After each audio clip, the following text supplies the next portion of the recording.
Assalamualaikum warahmatullahi wabarakatuh. Alhamdulillah hari ini kita dapat bersua semula di dalam slot buat-buat santai berkaitan dengan gangguan makhluk halus jin. Baik. Semalam dan hari ini saya banyak terima mesej.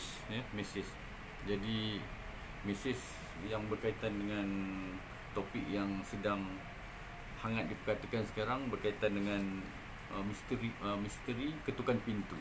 Ya. Jadi ya, dia punya hot topik ni memang viral sampai ke mana pun dah tahu dah benda ni ya. Dan bermulanya daripada daerah Sabak Bernam, kampung Sabak Bernam sana ya. Jadi okey, baik. Assalamualaikum. Cik Nurizan Hussein, Anik Danisha, terima kasih join. Jadi gangguan ketukan misteri tersebut telah sampai hingga ke Bukit Kapar macam tu, tak silap saya dekat belah Kapar macam tu lah. Jadi ia menimbulkan ketakutan, keresahan kepada penduduk di sekitar ya. Jadi kalau nak tahu pun, kawasan tu pun dah hampir dah dengan rumah saya. Dah dekat dah. Ya, dah dekat sangat. Ya, dah dekat sangat. Jadi ya, Assalamualaikum. Okey semua. Muhammad Azwan, terima kasih. Wassalam.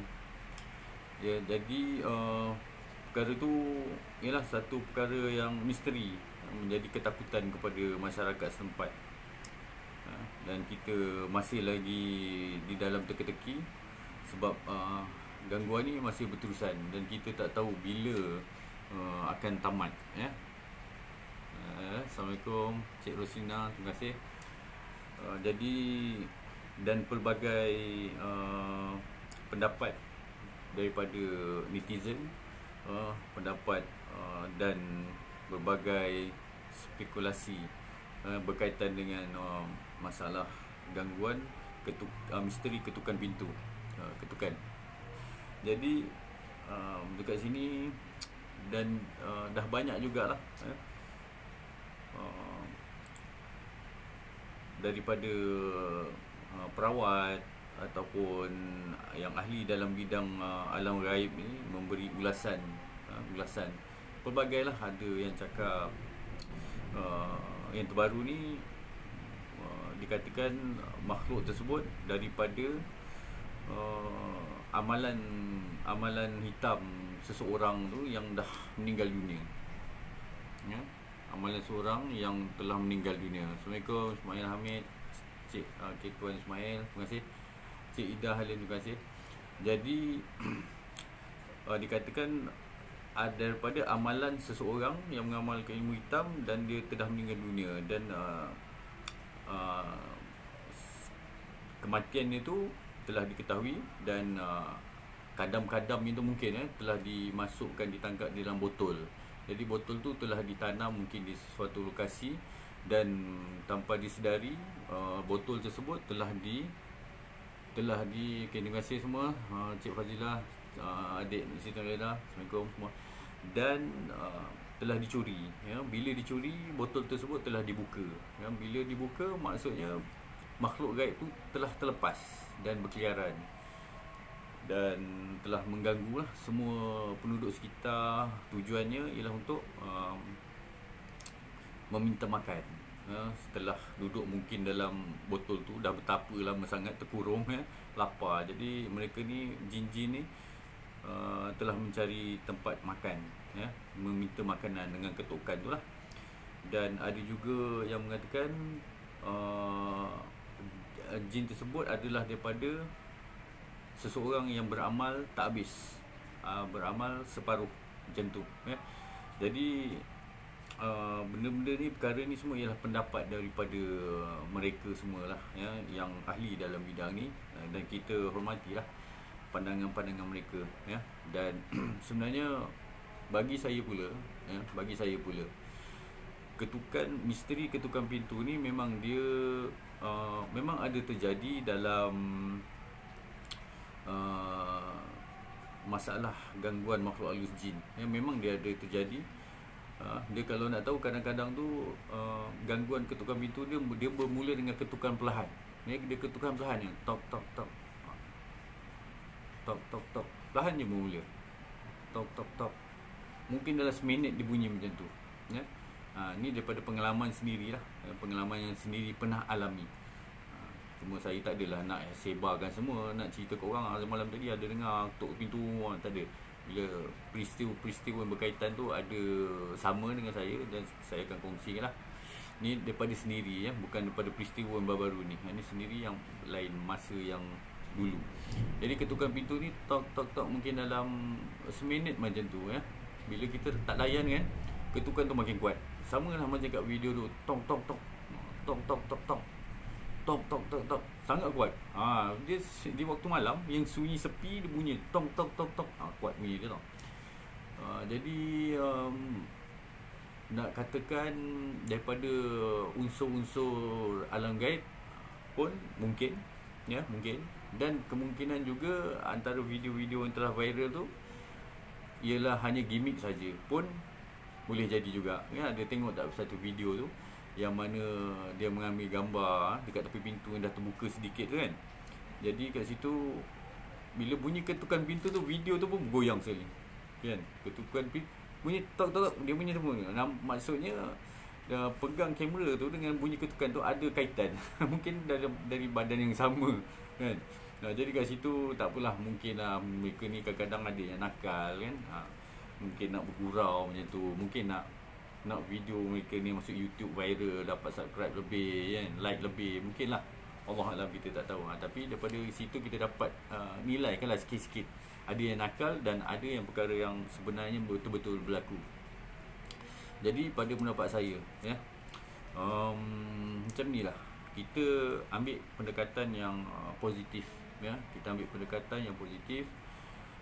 Kita jangan terlalu dalam kita mengkaji misteri ketukan pintu ni, jangan kita terlalu banyak mendapatkan info daripada golongan-golongan jin ni.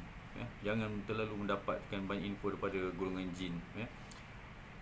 Dekat sini saya nak tanya, apa kebaikan sebenarnya kita banyak menyoal atau bertanya kepada golongan ni. Saya nak tanya kepada anda lah, apa kebaikannya dan apa kelebihannya. Semua umum tahu, jin tu dah tentulah yang ganggu manusia tu, mereka ni dah daripada golongan syaitan. Daripada golongan syaitan. Syaitan ni kita dah tahu dah, syaitan ni apa, dengan manusia apa. Apa golongan syaitan ni, apa kebaikan dia kepada manusia. Memang dah disebut syaitan ni ialah musuh manusia yang nyata, kan, yang nyata. Jadi dah tentulah itu ialah musuh yang nyata. Jadi kenapa kita nak banyak perlu mendapatkan info pada bangsa ni?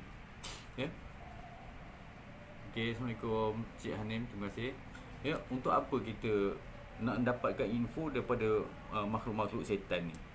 Mereka ni banyak mudarat.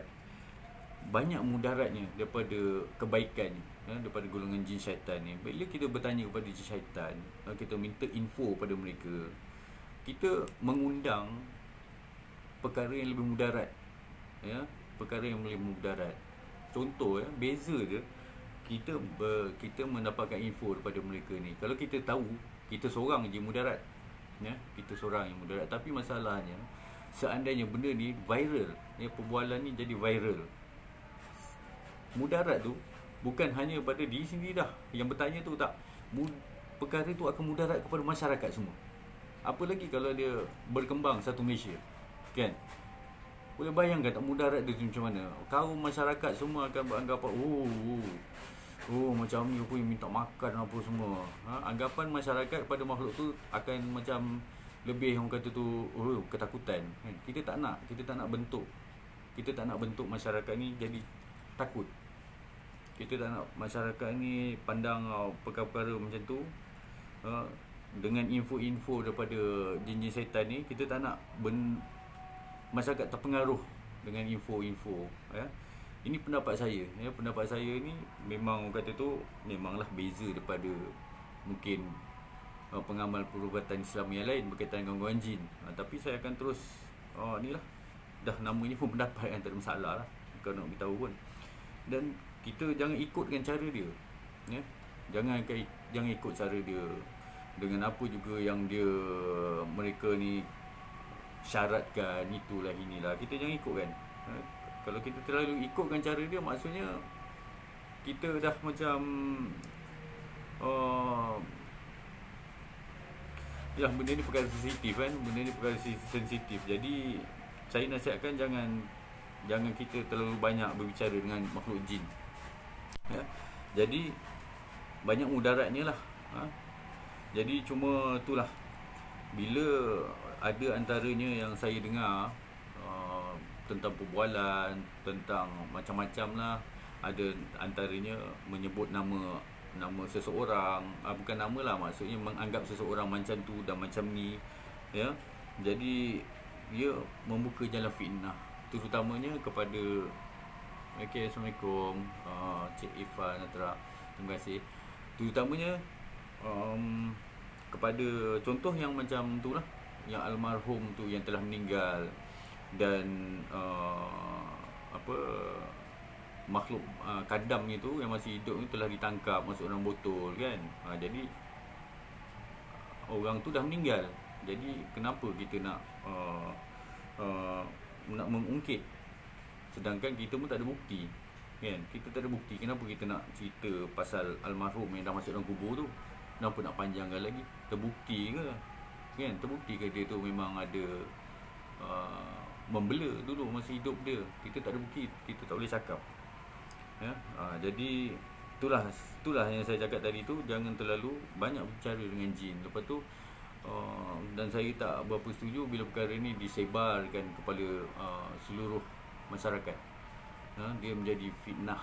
Apa dia kata pula dengan keturunan yang almarhum tadi tu kan? Kau ada anak, ada cucu, yalah, ada mungkin mak ayah dia hidup lagi ke kan? Bila dia kata cerita macam tu kan malu, betul tak? Jadi janganlah buka cerita macam-macam. Jadi apa pun, bagi saya lah, ya, bagi saya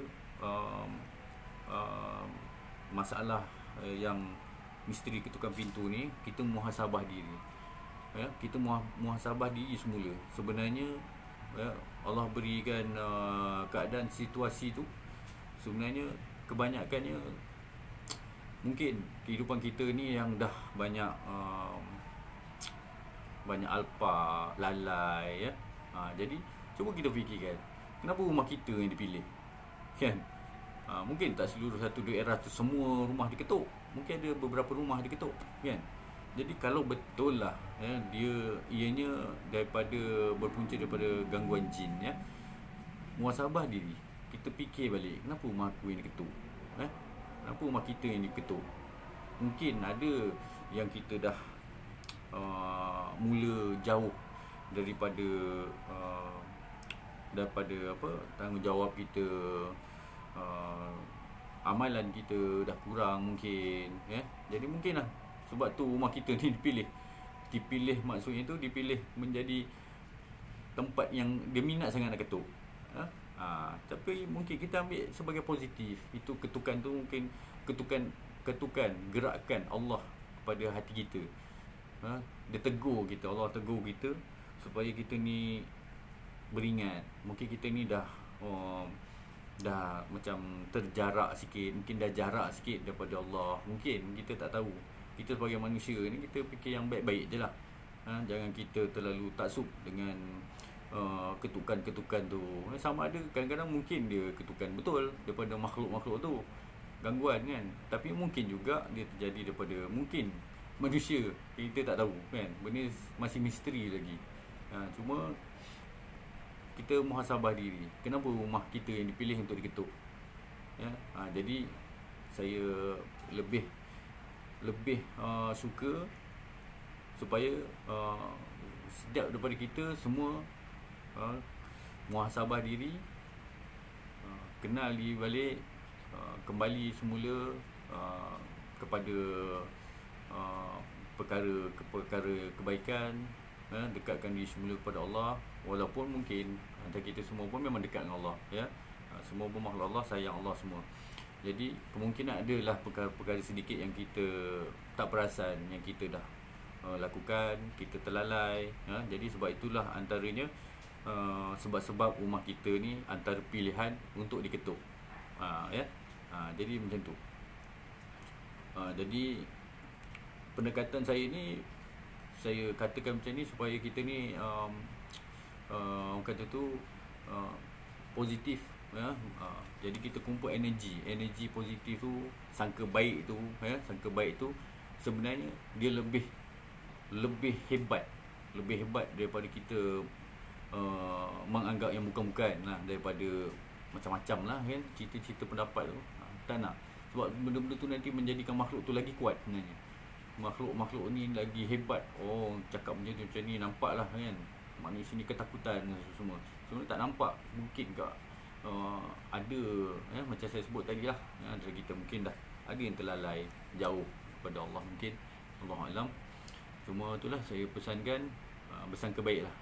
Mungkin daripada kita bersangka baik, kita betulkan semula apa-apa juga yang mungkin kita dah terlepas pandang, kewajipan-kewajipan kat rumah, tanggungjawab kita kepada pasangan, kepada anak, kan. Itu semua menjadi kaitan lah, ya. Assalamualaikum Cik Kimura Arura, terima kasih. Jadi daripada situ sebenarnya, mungkin dekat situ rumah kita ni, kelemahan-kelemahan dekat situ menjadikan rumah kita ni antara pilihan untuk diketuk, ya. Jadi kita teruskan kehidupan kita macam biasa, kita pulihkan apa juga kat rumah tu, kita perhatikan apa sebenarnya rumah kita ni, sebab kita ni diketuk rumah-rumah yang orang lain yang dah diketuk tu, kenapa rumah tu diketuk. Ni saya beritahu lah, mungkin punca-puncanya, ya. Saya ni suka bersangka baik saja. Jadi sebab pengalaman saya daripada rawatan, bersangka baik ini sangat-sangat, orang kata tu powerful, dia punya, kan, sangat kuat sangka baik, ya. Jadi macam tu lah. Saya harap apa pendapat saya ni dapat diterima semualah. Mana yang tak dapat terima, terserah kepada anda. Dan saya mohon maaf seandainya kata-kata saya ni tidak menyenangkan beberapa pihak, ya. Saya minta maaf. Jadi ini hanya pendapat saya, dan saya doakan semua antara kita tidak menjadi senarai ketukan, misteri ketukan pintu tu, ya. Dan itulah, saya harapkan semua pun alhamdulillah semua sihat dan teruskan kehidupan seperti biasa, ya. Abaikan ketakutan pintu rumah kita diketuk waktu malam, abaikan. Yang penting kita betulkan diri kita muhasabah diri, kita kembali semula kepada Allah, fikirkan apa sebenarnya yang aku perlu betulkan ni. Tengok tanggungjawab rumah, tanggungjawab kita pada keluarga di rumah, ya. Kat situ semua tu antara punca, antara punca benda-benda ternampak. Mana rumah yang ada masalah-masalah kecil ini, kan. Tu rumah ni aku nak pergi tang. Nanti menjadikan ketakutan tu bertambah. Jadi abaikan ketakutan tu, ketukan pintu tu abaikan. Yang penting muhasabah diri, itu yang penting. Buat pelan-pelan sikit-sikit supaya kita dapat mengelakkan risiko daripada rumah kita diganggu tengah malam. Kita anggapkan itu gangguan saja, wajak kan. Orang tidur pukul 2-3 pagi kena ketuk, wajak tu, kan. Anggapkan macam tu je. Jangan anggapkan takutnya, kan. Anggapkan itu sebagai gangguan yang kurang adab, jadi tapi apa pun, lihat semula pada diri kita, muhasabah diri kita. Semoga kita tidak tersenarai dalam pintu yang seterusnya untuk diketuk. Okey, semua jaga SOP, ya, insyaAllah. Kalau ada apa-apa pertanyaan, boleh PM saya, insyaAllah. WhatsApp boleh. Kita jumpa lagi, ya. Assalamualaikum. Lain dari yang lain.